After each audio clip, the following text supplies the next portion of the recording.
Hello, everybody. How are you? That's great. Thank you to Subham Zen Monastery for having me here. Also, thank you everybody for coming here today. 多謝咧手工食面邀請我嚟到今日呢個籌款靜坐，同埋歡迎大家。The theme of today's practice and of this talk is clear mind in our hectic life. 咁今日開始嘅主題咧就係進入煩囂中嘅清靜。But long ago, eminent teacher said, speaking about silence, he said, quiet in quiet is not true quiet. 好耐之前有位大德講過咧，就係真正嘅靜唔係只係靜。But quiet and noisy, that is true quiet. 但喺煩囂中，你嘅得到嘅寧靜咧，呢個先係真正嘅靜。So when we talk about clear mind in hectic life, we could paraphrase it.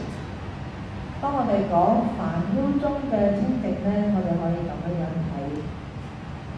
Clear mind in peaceful life is not true clear mind. 如果係喺一個和平嘅生活裏面有嘅寧靜咧，有嘅清靜咧，唔係真正嘅清靜。But clear mind in hectic, that is the clear mind, true clear mind. 但如果喺咁繁忙、咁煩囂嘅環境生活之中，嘅清靜咧，呢個就係真真正正嘅清靜同埋清明嘅心。But actually, if we talk about clear mind is not dependent, hectic or peaceful. 但係真正嘅清明心係唔依賴係煩囂啊，抑或係寧靜。Because clear mind just reflects what is in front of it. 因為清明心只係反照當前嘅一切。But this process of reflecting means it's also not affected by what is in front of it. 因此呢個反照咧係唔受佢反照嘅環境所影響。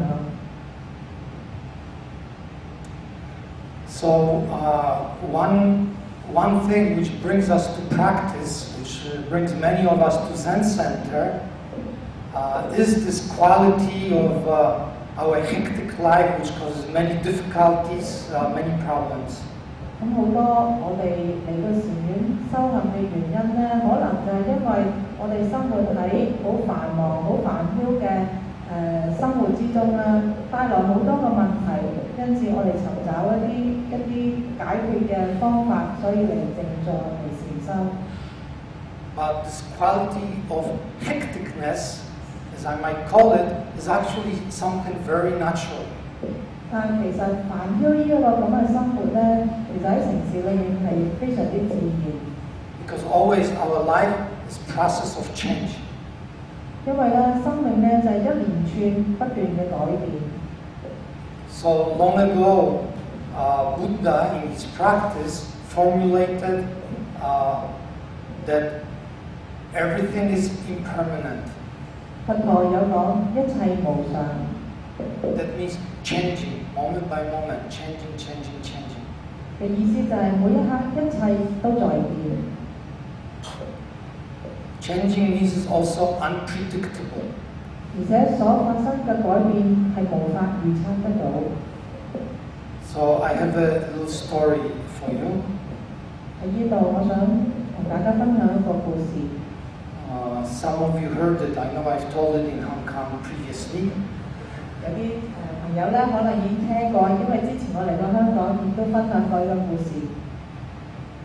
In Eastern Europe, in a small town, there was a Jewish priest called a rabbi. 咁咧喺東歐一個小國裏面咧有個猶太教嘅教士。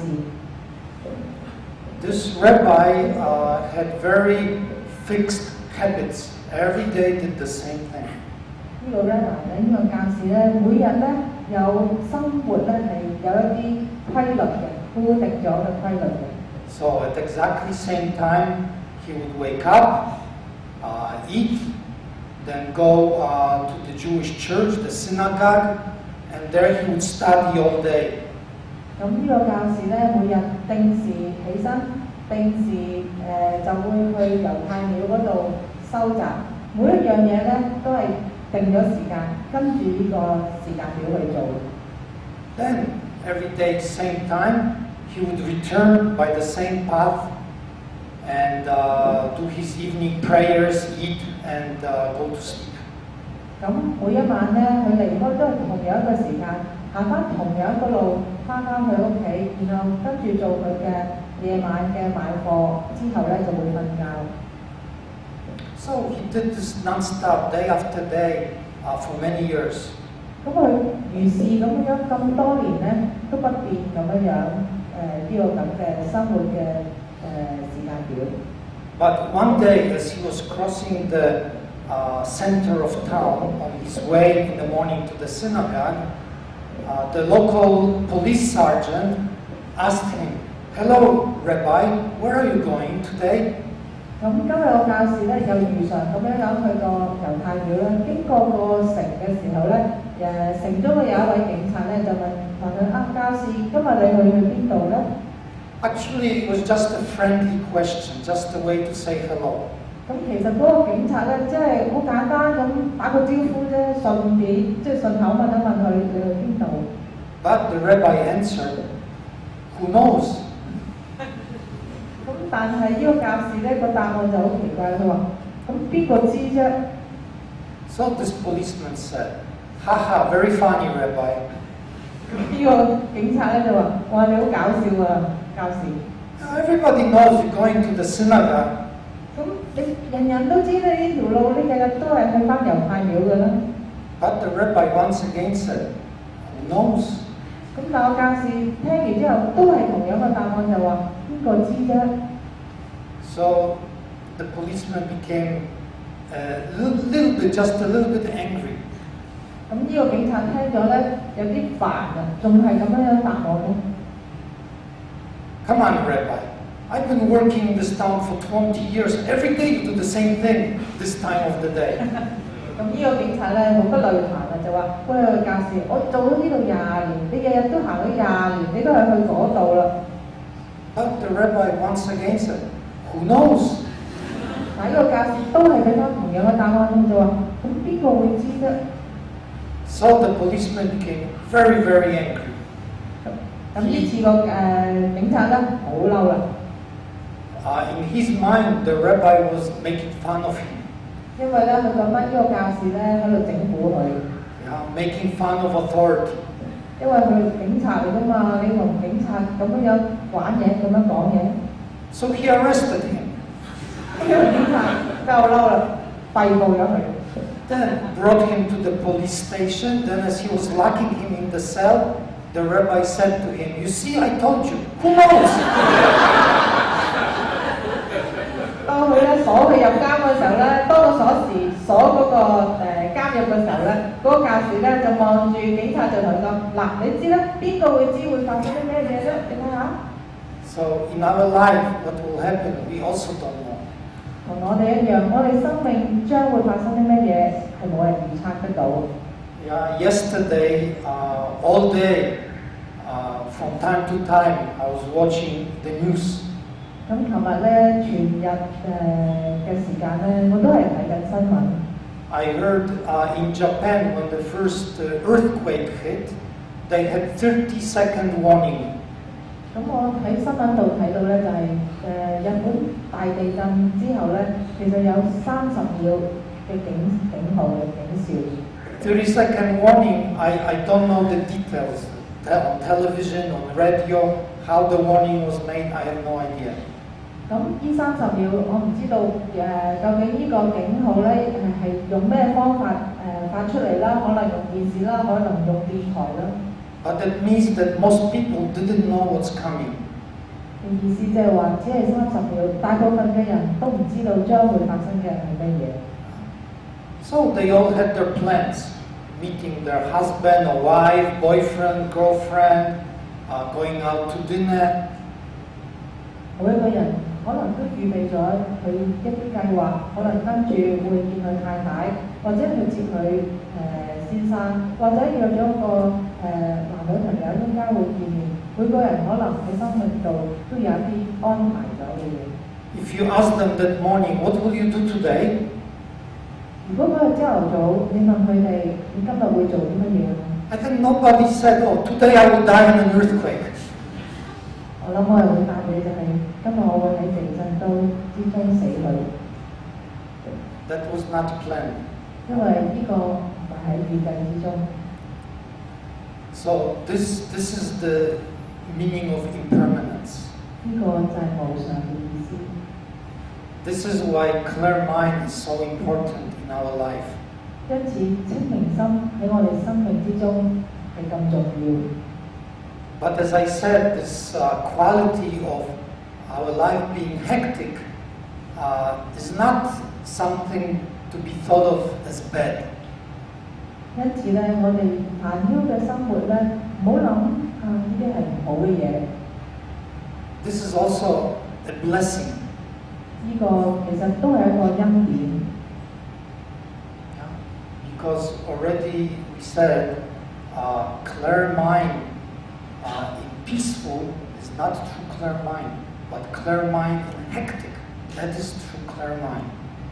喺寧靜之中所得到嘅清明心，唔係真正嘅清明心，而係喺煩擾之中都可以保持嘅清明心，呢個先係真正嘅清明心。So Zen Master Sung San told me one time. 崇山禪師曾經咁樣同我講。He said, when lay people get enlightenment, it tends to be a very profound and deep enlightenment. 崇山禪師有同我講啦，在家人如果開悟嘅話咧，呢個係一個好深嘅開悟。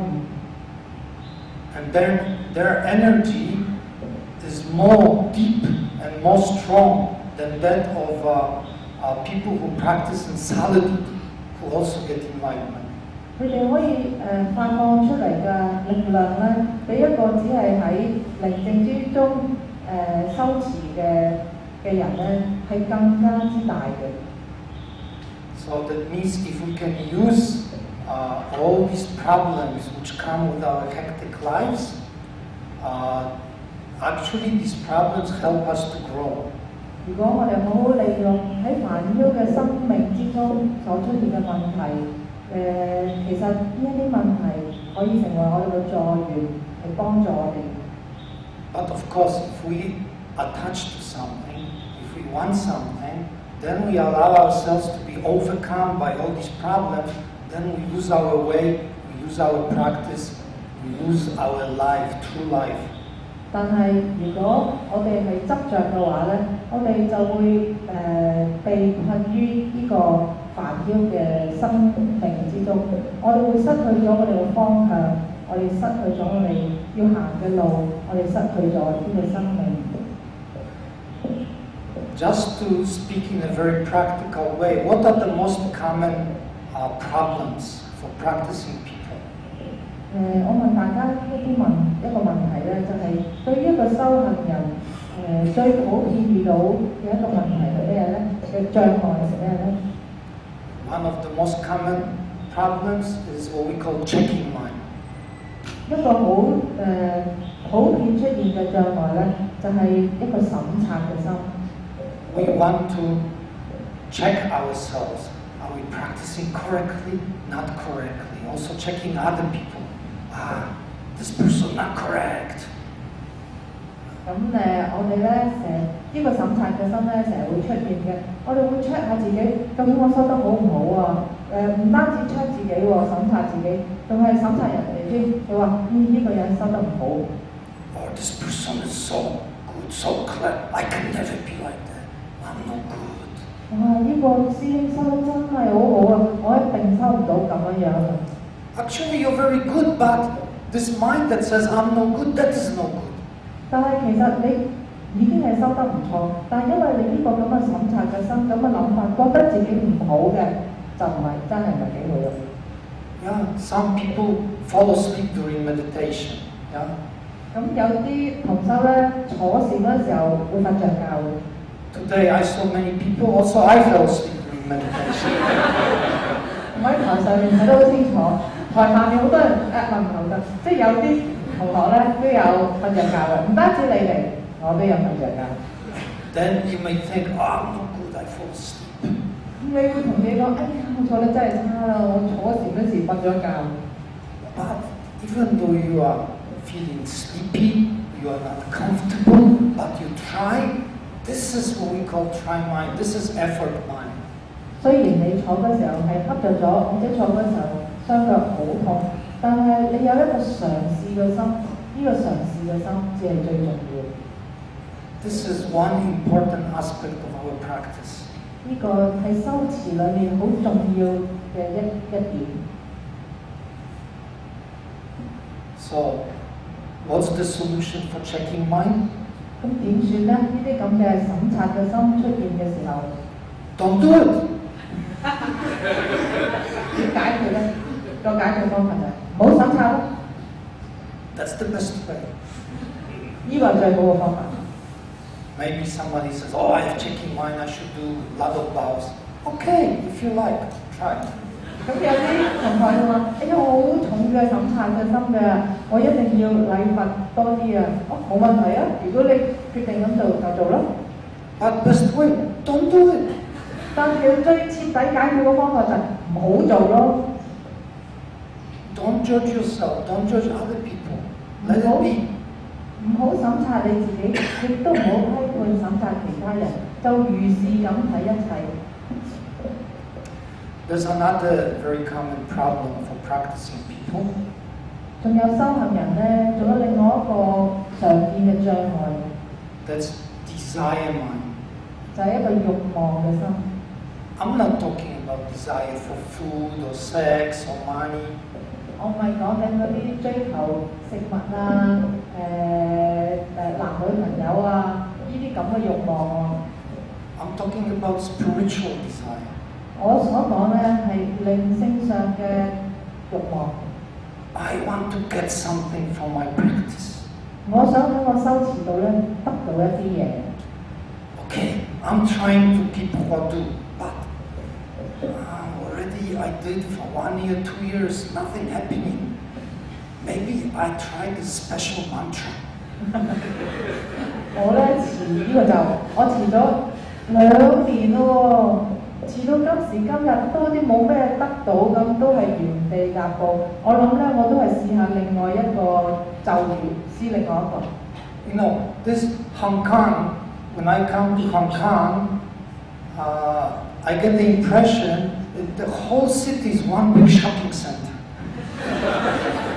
我嚟到香港咧，香港對我嚟講只係一個大嘅購物商場，成個城市只係一個大嘅購物商場。Yeah, same thing with practice. It's big practicing shopping center. 咁香港都係喎，連修行都係喎，都係一個好大嘅即係購物商場嘅，對於修行嚟講。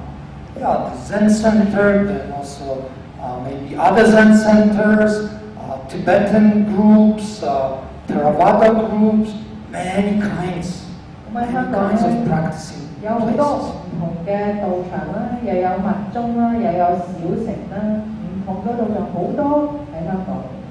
Also, you're very lucky in a way. Many great teachers, great monks, great masters come here.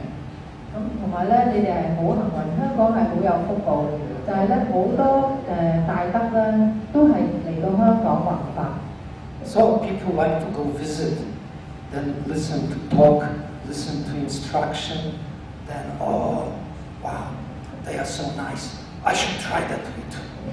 咁咧，因為選擇好多啦，可以周圍去聽呢啲大德嘅開示咧，聽到嘅時候又覺得好好喎，呢個教法自己都想試下。Then your practice becomes very complicated. 咁樣咧，你嘅修持咧就變得好複雜。One day maybe try, oh, today I try Zen. So what am I? Don't know. 今日咧就可能去試下禪啦，就保持呢個不知嘅心，不知。The next day, yesterday didn't get anything. Okay, today I try. Oh my God, no. 東撈咧，好似冇咩得着喎。今日試下另外一個修辭嘅方法啦，試一次 Oh my God 先。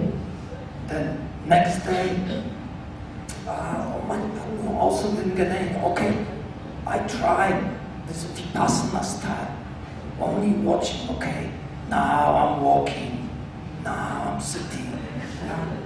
咁咧都唔得喎，咁啊再試下內觀啦。內觀就係十分專注咁樣觀照，嗱而家我行緊啦，嗱而家我坐緊啦。Feeling pain in left leg. 而家隻腳好痛啊，左邊好痛啊。They're all good techniques, all good ways of practicing. 其實呢啲所講咧都係好嘅修持方法嚟嘅。But if we follow our feeling, then want something, then keep on changing, cannot get anything. 如果我哋追隨住我哋呢啲慾望，同埋追隨住我哋呢啲感覺，就算我哋用以上所講嘅方法，所有呢啲方法都好，我哋都無所得着。Cannot attain this point of vipassana. 就算修內觀，亦都係失去嘅要義。Cannot attain mantra. 就算你係持咒嘅話，你都無所得着。Also cannot attain huadu. 就算持話頭嘅話，都係無所得。Yeah? Imagine a rock. 想像一嚿石。Then you have water dripping on this rock. 不斷有一滴水滴落呢嚿石嗰度。One drop every 5 minutes. 每5分鐘就有一滴水滴落呢個石頭上面。Yeah. After some time passes, this drop is falling just one point on this rock. Same point, always same point. Then eventually there would be a hole. 呢一滴水不斷咁樣，只係同一點滴落去，同一點滴落去，久而久之，經過一段時間，都會石頭嘅另外一邊都會滴穿過去。But if you keep moving this rock around, then cannot get this hole. 但係如果你只係不斷咁喺度喐呢嚿石嘅話，係唔可以呢滴水都唔可以滴穿一個窿。So if this desire mind appears, what should you do with it? 當呢個慾望嘅心出現嘅時候，咁你點樣做好咧 ？Don't do it. 只有一個解決方法，唔好做。Don't just blindly follow your feeling, then change technique. 唔好盲目咁樣追求你自己個感覺咧，就話呢個唔得，呢個唔好，又試下另外一個。Go listen to great master. Yeah, go listen to great teaching. That's wonderful. 如果去聽大家去聽其他嘅大德開示啊，其實係非常之好嘅。But keep your practice very simple. 但係咧，自己嘅修持咧，要保持得好簡單、好精準。You know, we say our life already very hectic, very complicated. 我哋話我哋好多人嘅生活咧，已經係好繁忙，好複雜。You make your practice complicated also, then cannot simplify your life. 如果你連修持啊都搞到咁複雜咧，你又點樣可以簡化你嘅生命咧 So really, don't do it. 所以真正我嘅祝福就係唔好做。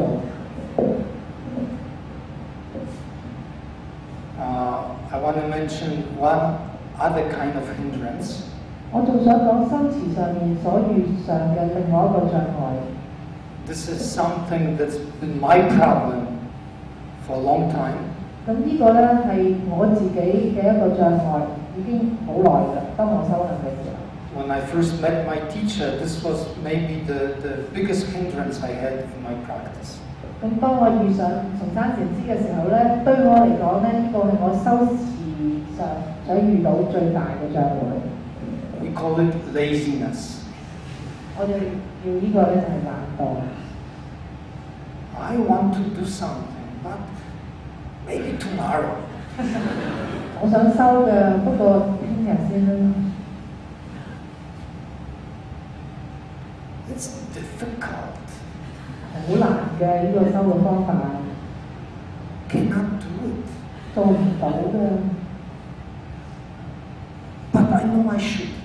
但我又知我應該做嘅喎。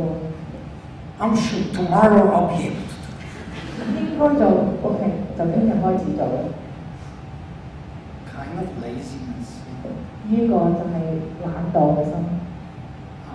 Not so much discipline. 對於自己咧冇咩紀律。So again, my teacher told me. I asked him, "What are the best Zen students?" 咁我問禪師咧，最好嘅禪學生係邊一類嘅禪學生啊？ And what are the worst Zen students? 咁同埋最差嘅一類又係邊一類咧？ So he told me that time, in his experience, the worst Zen students are philosophy and psychology people. I am sorry to all the psychology people. 唔好意思啊，禪師咧就話最差嘅學生嚟咧學嗰啲咧，多數都係讀心理學啊、讀哲學啊，呢啲學生比較難教。But very close to them, just maybe below a little bit, science and art people. I'm a science person. 佢哋差少少、低少少嗰啲咧，就係讀科學啊、讀藝術啊嗰啲人。So I said, okay, but how about the best? The best. What are the best? 咁大師傅話俾我聽，最好嘅學生係邊一類咧？ Then he said, athletes and soldiers. 就係運動家同埋軍人。So I said, why is that so? 咁點解呢一類人會最好嘅禪學生？ He said, well, people like you, anything I say, then you will think, why that way? 因為咧，好似你呢類咁嘅學生咧，我講乜都好，你都喺度質疑嘅。你話點解係咁啫 Why not some other way? 點解要係咁啫？點解唔係咁樣啫？ But sports people, soldiers, very simple. You tell them, do it, then they just do it. 但係做運動嘅人同埋咧啲軍人咧，你話乜嘅話，佢諗都唔使諗，佢就只係去做啫。Yeah, not so much thinking. 唔係好多思維嘅。So we can see that this quality of effort is very important in our practice. 所以咧，我哋睇到咧，以上呢啲咁嘅質素咧，對我哋修行咧係好重要。The other quality that's important, of course, is that of direction. 另外一個修行上嘅質素嘅要點，好重要嘅要點咧，就係我哋有一個清楚嘅方向。So I have another story which is about these two qualities, effort and direction. 咁我亦都有另外一個故仔同大家分享，關於我哋修行上嘅方法同埋修行上嘅精進。This story concerns a young man who was kind of a dilettante. So that means he tried many things but couldn't really stick with anything. 咁呢個故事咧就係講一個年輕嘅修行人咧，佢試咗好多唔同修行嘅方法，但係咧始終都冇一個咧佢係可以安住落嚟同埋揀定落嚟。So his parents were very worried about him. 咁佢嘅父母咧開始好擔心佢啦。No problem, he was just a small child, but now he was becoming a young man. 咁細個嗰時話揀唔定做乜都冇問題嘅，但係而家已經長大成人，都決定唔到自己即係揀呢一條路。Then the parents thought, well, maybe soon will come a time when we will not be able to support him, to help him. Then how's he going to manage in this world?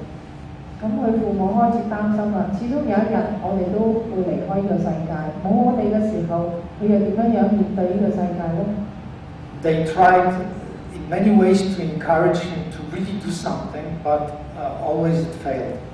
咁父母咧鼓勵佢試唔同嘅工作啦，試行唔同嘅路啦。咁但係就算你點鼓勵都好咧，都係失敗。So finally they realized that they have to really use very tough kind of love. 咁佢哋咧發現咧乜嘢方法都用盡啦，佢哋可能要用一啲好狠心嘅方法。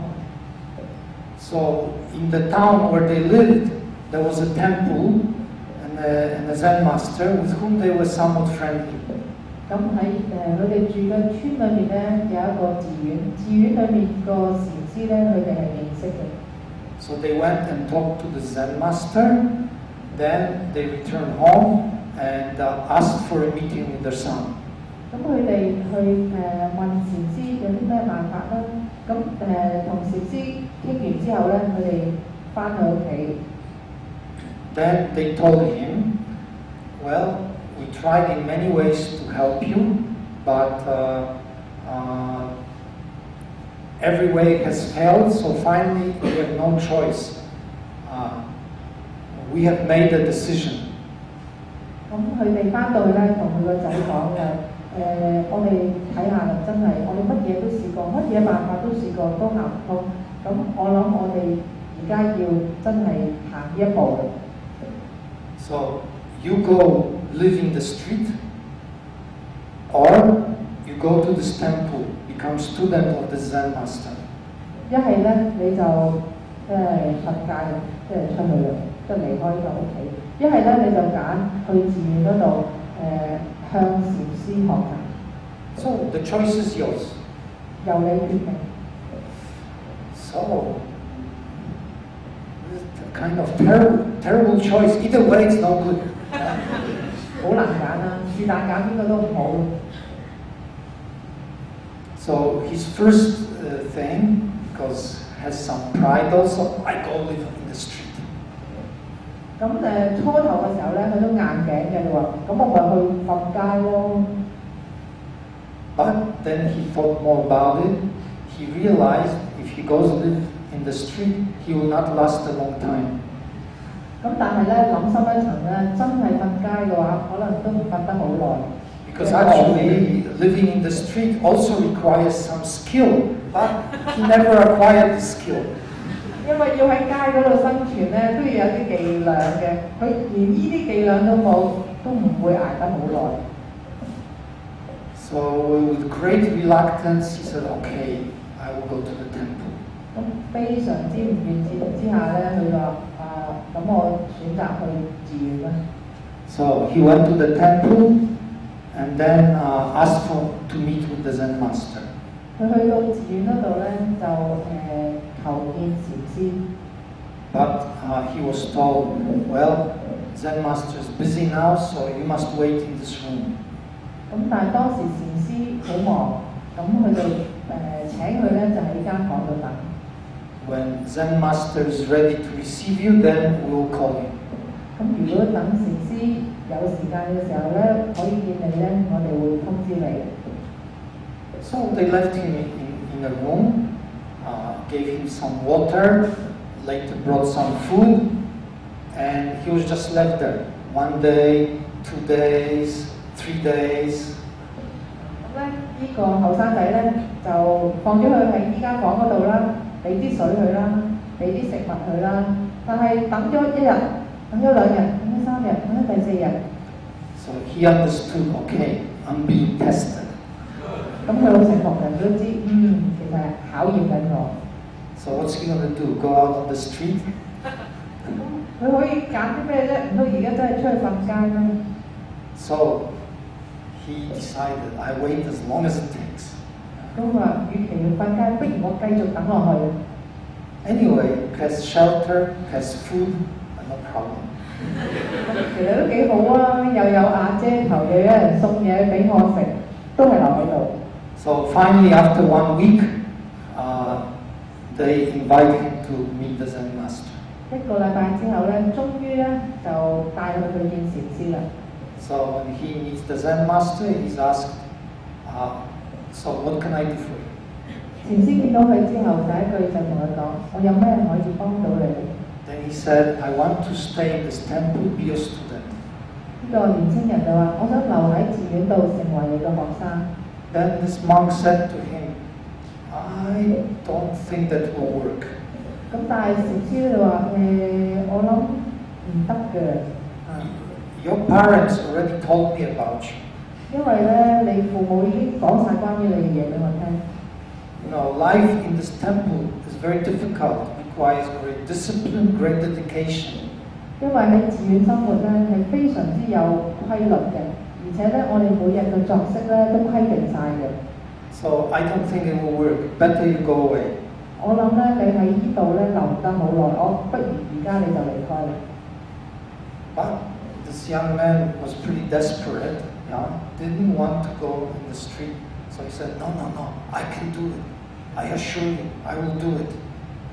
咁呢個年輕人咧，因為佢唔想瞓街咧，佢自己就同禪師講：我諗我可以做到㗎，我諗我可以做到㗎，俾個機會我。So finally, this monk said to him, are you so sure you can do it that you will stake your life on this? 咁禪師就話：你係咪肯定你會做到咧？以你條命嚟到作承諾咧？ Then this young man said, yes, I'm ready to stake my life on it. 呢個年青人就講：得，我用條命作為賭注。Then the Zen master asked him, is there anything you can do well? 咁禪師再問佢：有咩嘢你係做得好嘅？ So he started thinking, actually, seems like nothing. 諗咗好耐咧，佢都話好似冇乜嘢掂喎，冇咩好喎我。Tried many things, tried pottery, tried archery, tried poetry, but not really couldn't stick with anything long enough to become good at it. 佢話：我試過做陶瓷啦，試過學射箭啦，試過有學人作詩咧，但係冇一樣嘢係掂嘅，樣嘢都試過下，但係冇一樣嘢得嘅。But finally he thought of something. 最後咧，佢諗到有一樣嘢得嘅。So he said to this monk, well, actually since I was a small child, I played chess. 咁佢同禪師講話：我記得啦，我由細個開始咧，我就有捉棋嘅。I'm a pretty good chess player. 我捉棋都捉得唔錯嘅。 So the Zen master said, wonderful. 咁禪師就話：太好啦！ Then today you will play chess. 咁你今日就捉棋啦。 I will give you an opponent and you will play a game. If you win this game, you can stay at this temple. 咁我會咧揾一個對手同你捉棋。如果你贏到佢嘅話，你今日就留喺度。 But if you lose this game, today you will die. 但係你捉輸呢盤棋嘅話，你今日就要死。 Now he could see this is no joke. 呢個年輕人睇到呢個禪師咧，唔係講笑嘅佢。 This story, the way I was told it, took place in Japan. 因為呢 And 個 this Zen master was from old samurai family. 因為呢個故事咧係日本嘅故事嚟嘅。呢個禪師咧係嚟自samurai 嗰啲武士道嘅家族嘅，所以佢唔係講笑。 And looking at his face, his eyes, he could see this man is really serious. 佢從禪師個眼咧睇到咧，呢個禪師口出所講出嘅嘢咧唔係假。 So this monk asked him, "Do you agree?" 禪師再問佢：你同唔同意？ And inside he's thinking, "Oh, this is something crazy. 心裏邊咧話傻嘅呢個人。 This monk is crazy. This whole situation is crazy." 呢個禪師係傻㗎，成件事都係傻嘅。 But go out living the street also crazy. 但係出街瞓街都係傻嘅， Maybe better I die. 不如死咗佢就好啦。 So also he said before that he's ready to stake his life. So if he refuses now, he loses his face. So he said, "Yes, I agree." 咁而且之前咧都應承咗話以條命作賭注咯，咁梗係冇得褪後啦。咁因此咧佢就講好啦，我同意。So Zen master said, good. Then he gave some instruction to his assistant. Then soon they brought a chess table. Then another monk came in. Plus another monk brought a big sword. 禪師咧就同佢打掂一切啦，安排咗有棋盤喺度啦，同埋咧請另外一位出家人咧同佢對棋。咁呢個出家人咧唔單止係有個棋盤啦，仲身邊咧有把劍添。Then Zen master said to the other monk who came in, he asked him, "Do you trust me?" 咁禪師咧就問呢位出家人咧就係你信唔信任我？ Then this monk said, "No hesitation. Yes, sir, I trust you." 呢個出家人話完全無疑問，完全嘅相信。Then he explained to him, "You will play with this young man. Whoever is the loser of this game will die." 佢同呢位出家人講：你同呢個年輕人對棋，今日邊個輸咗，邊個就死。But if you have to die, I assure you, I will make sure you have a good rebirth. 如果你今日死咗嘅話咧，我肯定你將來世咧會係好嘅。Then the monk right away said, "Yes, sir, no problem." 呢個出家人咧完全冇諗就話好，禪師就咁。So they set the pieces up. The two opponents sat at the chess table. The Zen master took out the sword from the sheath, then said to them, "Okay, play." 咁棋盤擺好，劍拎咗出嚟，兩個人就座，呢一個對棋就開始啦。Actually, this young man indeed was a pretty good chess player, but he didn't come that day to the temple to die.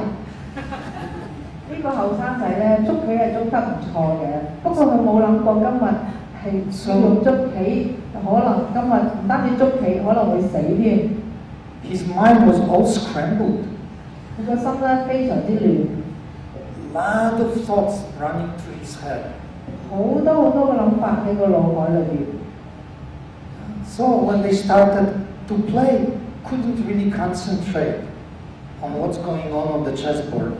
開始對棋嘅時候咧，因為個心咁多嘢諗，根本就唔可以專注。So soon he made a mistake. 即刻咧，因為唔可以專注咧，行錯一步。So in few moves, this monk's position became very strong. This young man's position very dangerous. 行咗幾步咧，已經發覺對手呢位出家人咧，已經係慢慢咧佔據呢個棋局啦，佢就處於下風。So he understood, yeah, maybe today I die. 咁開始咧都睇到啦，可能今日真係要死。And finally, in some way, he kind of accepted that. 佢開始咧就接受，可能真係要死嘅。After that, he was able to concentrate, not so much thinking anymore. 完全接受之後，佢開始可以專注。Finally, the chessboard became his whole world. 因為佢個專注咧，慢慢咧個棋局咧有所扭轉，跟住咧佢處於上風。No Zen master, no opponent, just the chessboard. 喺佢面前冇禪師冇對手，就只有呢個棋局。Then he was able to play very well, slowly turn the game around. 佢慢慢專注呢個棋局，跟住扭轉成個局勢。Finally, he realized if it continues like this, he will win. 開始佢覺得咧就係、如果我繼續行落去嘅話，可能贏嗰個會係我。In that moment, he completely relaxed. 當佢知道佢會贏嘅時候，佢個人完全嘅放鬆。So no more concentration. 佢更專注喺呢個棋局。Then finally, for the first time, he really saw his opponent. he could look, see what's going on around. 當佢再深入專注嘅時候，佢開始慢慢咁好清楚睇到佢嘅對手，唔單止睇到佢對手，仲可以好清楚咁睇到周圍。Then he saw the monk against whom he was playing. He saw his face, very good face. 佢睇得好清楚眼前呢個對手，呢個中間人，佢睇得好清楚佢嘅面容。Also very kind face. 係一個非常慈悲嘅面容。Also face of a person who has great discipline. 仲係一個非常有紀律嘅一個人嘅面孔。So he kind of thought, wow, this man looks like a really good man. 佢開始諗啊，哇！呢個出家人嘅樣非常之好，真係一個非常之好嘅人嘅面容。But my life has been kind of worthless. 但係我睇翻我自己，我都係一個冇乜用嘅人。But if this game continues the way it is now, this man will die. 如果我繼續呢個咁嘅棋局落去，可能輸嗰個就係呢位出家人，佢可能今日就會死。Then on purpose, he made a slightly bad move. 就因為咁樣，佢決定咗咧，行咗一步錯嘅一步。Then again, another slightly bad move. 然後再行下一步，輕微亦都係一步錯嘅一步。Then once again, situation on the chessboard completely turned around. 棋局因此而完全嘅扭轉。Yeah, and looked sure that he was going to lose the game. 再咁樣行落去，佢就會輸。In that moment, the Zen master used his sword, then knocked all the pieces and the chessboard to the floor. 咁禪師咧掹起個劍，然後將成個棋盤用劍打散，成個棋盤就散落喺地面上。He said, "This game is finished." 禪師講：呢個棋局已經完啦。Then he told this young man, 跟住佢同呢個年輕人講： "If you keep this kind of effort, 如果你繼續以咁樣嘅精進落去嘅話， and this kind of compassion, 持咁樣嘅慈悲嘅心嘅話， then you have no problem staying in this temple." 你就算留喺呢個寺廟度都唔會有問題。So he let this young man stay. 因此咧，佢就決定容許呢個年輕人留喺寺廟嗰度。So these are a little story about these two qualities that we often talk about. 呢個故仔咧，裏面包含咗咧修行上兩個好重要嘅質素。Yeah, we call it try mind and direction. 嘗試嘅心同埋一個清楚嘅方向。Another name for direction is love and compassion. 方向就係大慈大悲大愛。Which means that our practice is not for us. 嘅意思就係我哋修持唔係為咗自己， Only for helping others. 只係為咗幫助其他人。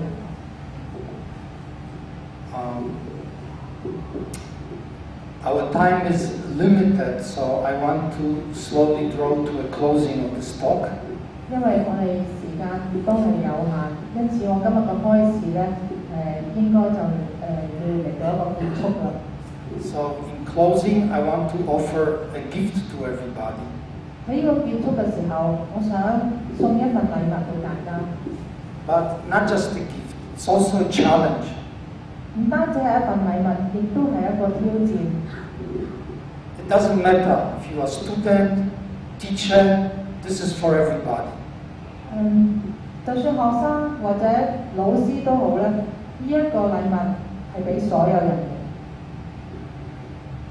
In Korea, some years ago, there was an eminent teacher who one time, meeting with his senior students, said to them, 喺韓國咧，有一位大德，有一次咧，佢同佢嘅眾弟子